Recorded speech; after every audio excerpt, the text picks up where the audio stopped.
Fuel injection pump removal. All right, so we got the return lines off the injectors, got the T pulled off, throttle linkage pulled off. On these 450 dozers, you've got a shut-off valve for your return line. It's right there behind the operator seat. That way you don't have a constant flow of fuel coming out your return line while you're working on stuff. On these injection pumps, there is washers on the top and bottom of the banjo bolt. If you're ever working on these, don't try to tighten the bolt without having a washer on the top and the bottom, because the bolt can go too far into the pump and actually lock it up. So just in case you ever think you might have dropped a washer, double check before you put your bolts in. All right, all the injector lines are loose. Gonna take the inlet off and maybe go ahead and pull that line out of the way. Next thing, we'll probably get this filter housing off. All right, we got some room to work now with that filter housing out of the way.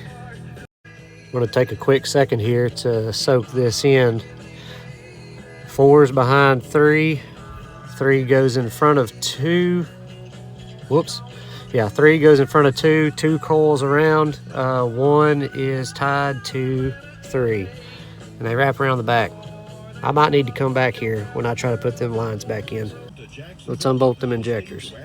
All right, beginner's luck. The first injector literally popped out.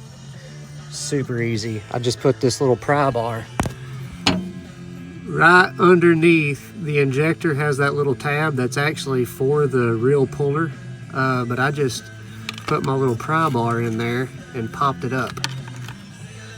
I got lucky. I know that was luck. All right, well, I was expecting the injectors to be like the most time-consuming part of this, but all the injectors came out. Once your injectors are pulled and you got your lines out of the way where you can work, what you want to do is get the timing marks inside that pump lined up. As you can see, they're line to line, mark to mark. That's top dead center.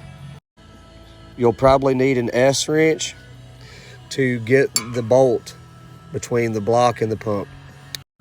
One other thing that you probably want to do is take your pocket knife and scribe you a line on your pump body and the back of that timing cover.